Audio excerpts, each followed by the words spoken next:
aujourd'hui va être plutôt un focus sur comment une organisation, je vais revenir juste sur ce que j'entends par organisation, comment une organisation peut développer sa capacité d'organisation à mettre en place des idées innovantes dans l'ensemble du fonctionnement de l'organisation. Alors, en préambule, on peut se mettre d'accord sur le mot organisation. Souvent, on entend dire oui, mais ça, c'est possible que dans des grosses organisations. Ah oui, non, mais ça, c'est possible que dans des petites organisations. Ah non, mais ça, c'est fait que pour l'industrie. Ou ça, c'est fait que pour les services. Ce que je vous propose, alors je l'ai vérifié, mais ça serait un petit peu difficile de revenir là-dessus aujourd'hui. Ce que je vous propose, c'est qu'on se dise qu'une organisation, ça commence à deux. Plus près. D'accord. Ça commence à deux. C'est pas trop fort, là. Ça va. Ça commence à deux avec un objectif commun. Le couple est une organisation. C'est pas facile, souvent. Déjà les ennuis commencent. Question de stratégie. Ah, ouais. Tout à fait.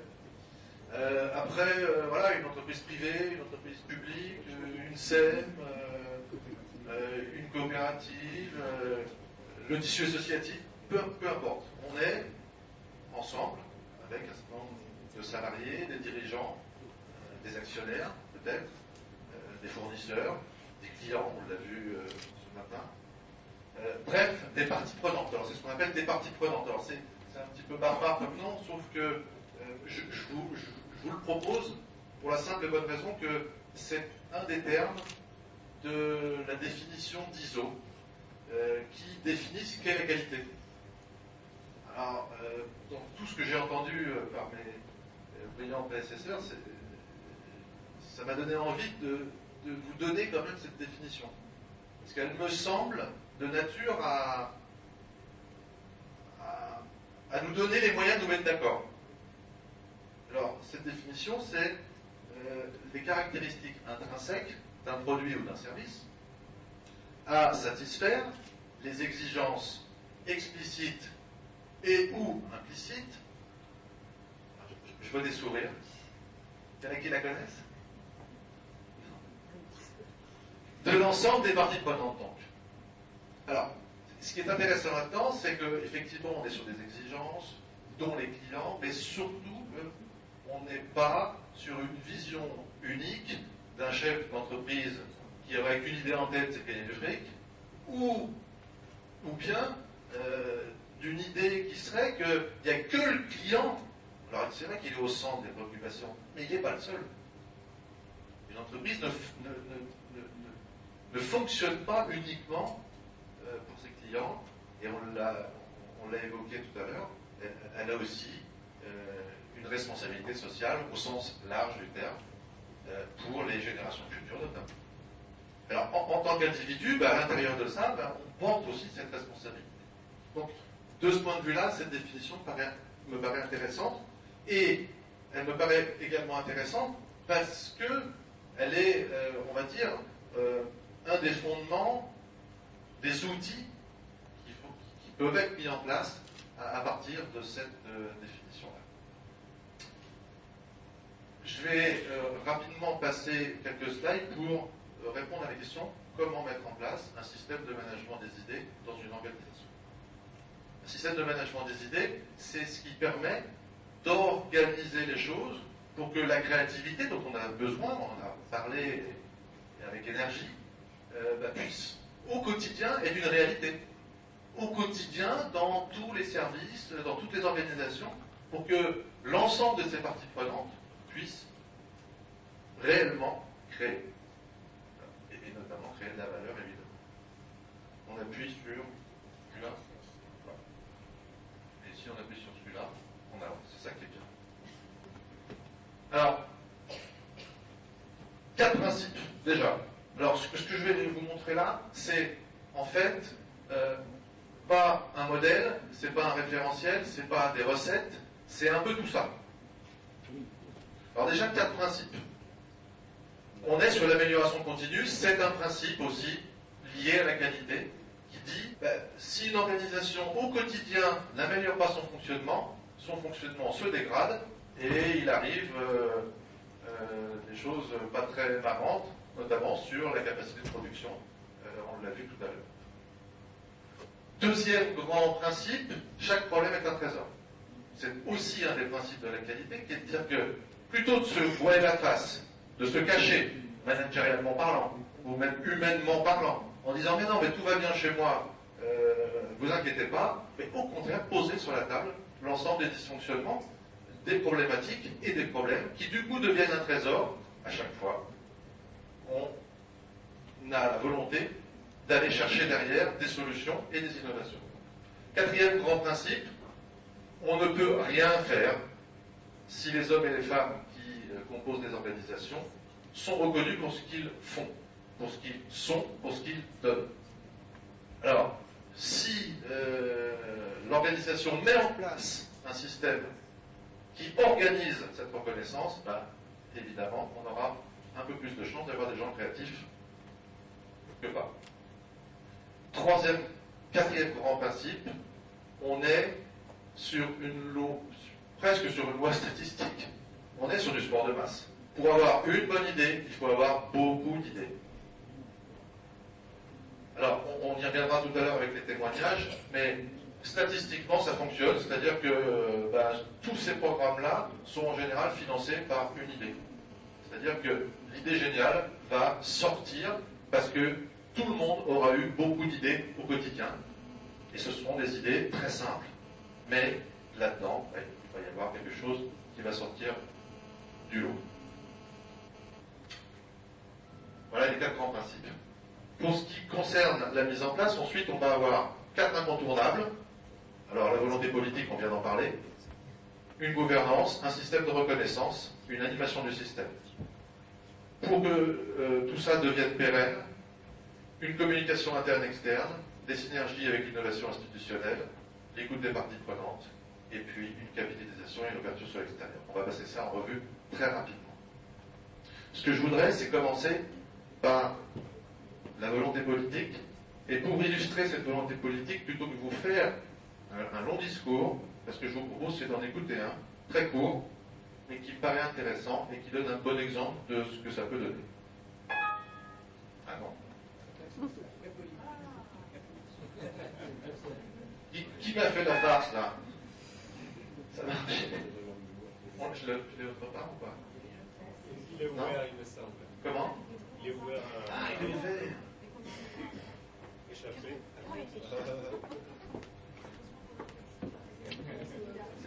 C'est celui-là.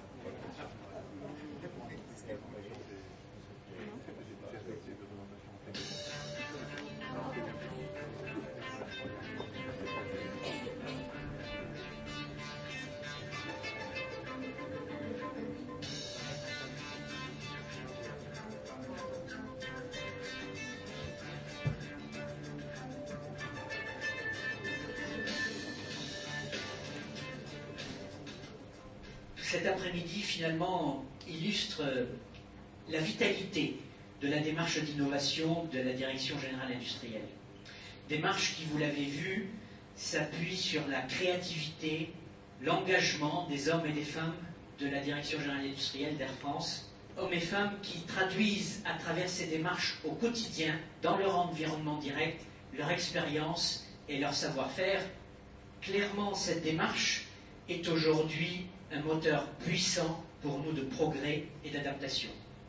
Elle s'est, vous l'avez vu, élargie pour couvrir un domaine qui, à ses débuts, n'en faisait pas partie, mais qui est un domaine essentiel, celui du développement durable.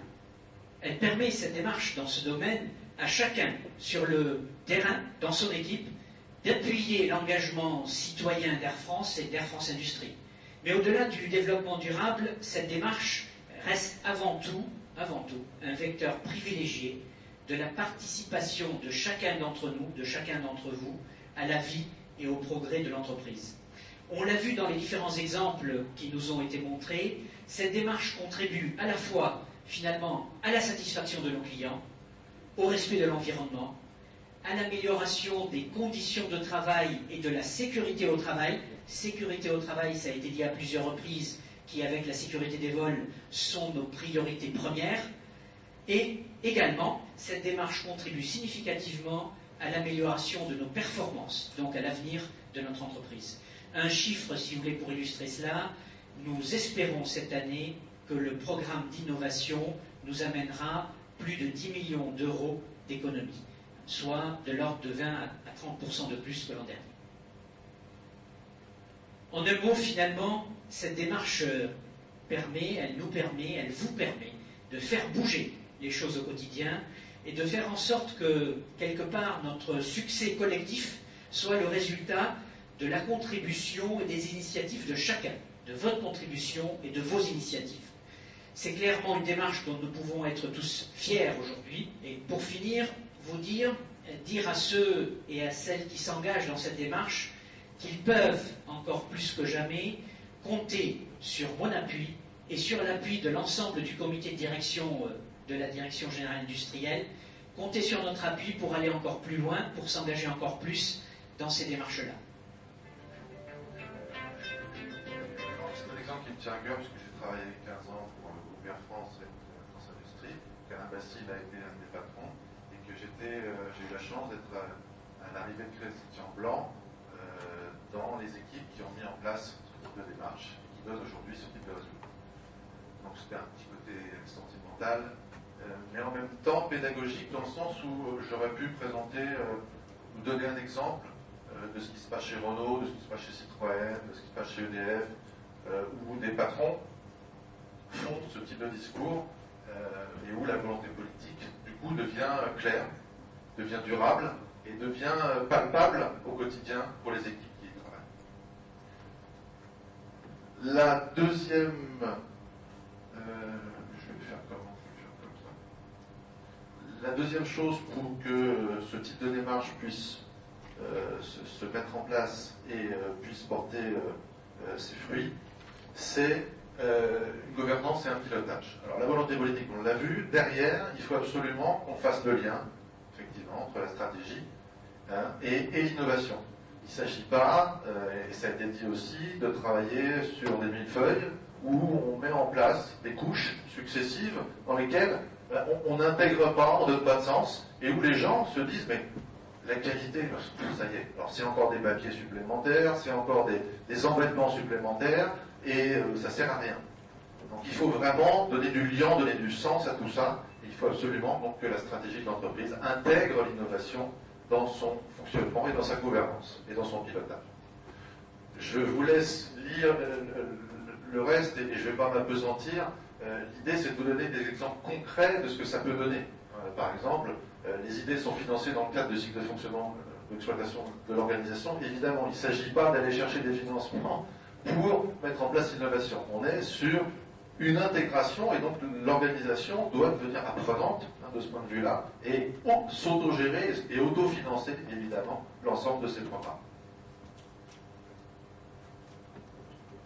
Troisième incontournable, et alors celui-là il est vraiment incontournable, un dispositif de reconnaissance. L'ensemble de l'affaire est plutôt ici avec 4 étapes. D'abord, on doit collecter des idées. Ensuite, on doit les sélectionner. En troisième temps, on doit les mettre en œuvre et aider à leur mise en œuvre. Et le quatrième temps, c'est la capitalisation. Du coup, il faut absolument que l'innovateur en interne soit présent, accompagné, reconnu tout au long du processus.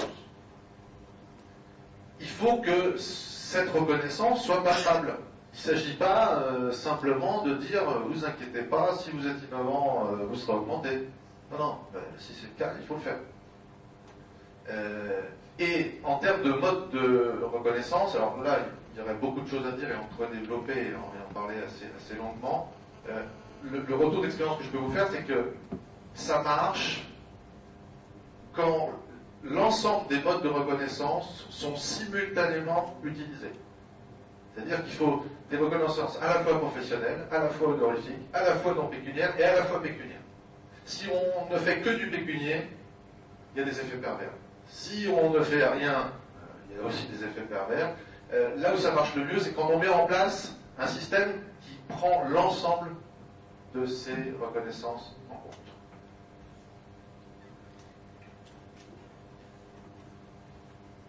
Il faut animer le système, et pour l'animer, il faut donner envie. Donner envie, donner envie, donner envie. Pour donner envie, il faut que ça soit simple, parce que sinon les gens disent, voilà, mais s'il y a 15 papiers à remplir, s'il y a 3 mois à attendre pour que mon chef me réponde, si mon idée est sympa ou pas, c'est même pas la peine. Il faut passer à autre chose.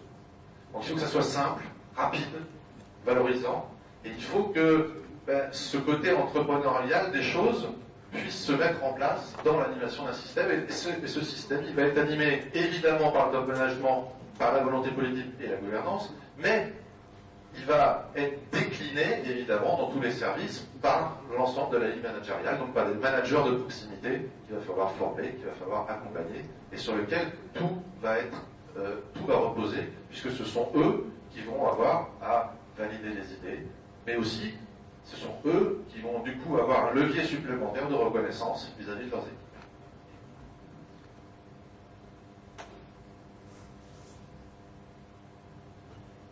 On a eu donc les 4 principes, on a vu les 4 incontournables. À partir de là, on peut mettre en place ce qu'il faut pour que cette démarche devienne durable et du coup communiquer. Alors en interne, c'est du déploiement, et puis communiquer en externe, c'est de l'image. Vous l'avez vu, là, le petit film sur les trophées PIC d'Air France Industrie. C'est une communication d'image intéressante. On aura des exemples tout à l'heure aussi sur la valorisation et des exemples en interne où ce type de films sont réalisés aussi pour des innovateurs en interne. Donc là, je passe, je ne vais pas rentrer dans tous ces détails. Synergie avec l'innovation institutionnelle, souvent, alors là c'est plus vrai quand même pour les grosses entreprises, les grosses machines qui ont des départements recherche et développement, des départements ingénierie, bref, des gros services support. Souvent, on a la mise en place de ce type de système dans les sites de production, et puis au siège des services support, eux ils regardent, au mieux ils applaudissent, mais il ne se passe pas grand-chose. Il faut absolument que l'ensemble de ces services support, et notamment les sièges, soient un lieu où l'innovation et où ce type de système de management des idées est promu et est accompagné. L'écoute des parties prenantes, j'ai commencé par ça et j'y reviens parce que c'est extrêmement important. Il faut absolument que l'ensemble des besoins soit exprimé.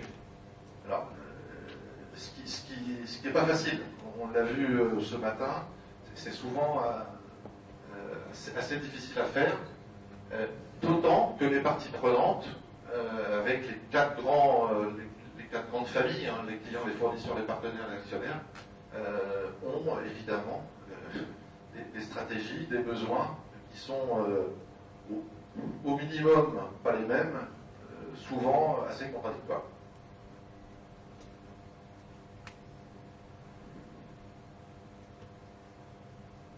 Contrairement à ce qu'on pense souvent, ça nécessite également une ouverture sur l'extérieur. Souvent, quand on innove, on dit oh là là, oh là là, oh là là, secret, on garde à la maison, il ne faut surtout pas divulguer. Alors dans le monde des consultants, je ne vous dis pas. Ah non, on donne pas. Si. Il y a un moment donné où l'ouverture sur l'extérieur nous permet de donner et évidemment de recevoir autant que ce qu'on donne, évidemment. Donc on est sur du benchmark et on est sur la capacité à partager, évidemment. Un point extrêmement important là que je souligne, c'est base de données innovation, c'est-à-dire lié à la capitalisation.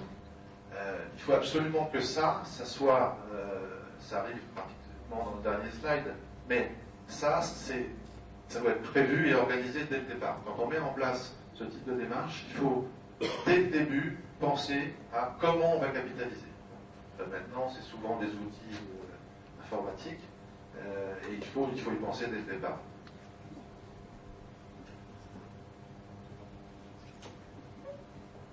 Je vais arrêter là, hein, et simplement en conclusion vous dire que, en fait, innover, c'est transgresser la règle, et que du coup, ce type de modèle permet à l'organisation et aux hommes et aux femmes qui travaillent dans l'organisation d'être impertinents pour devenir pertinents, tout simplement.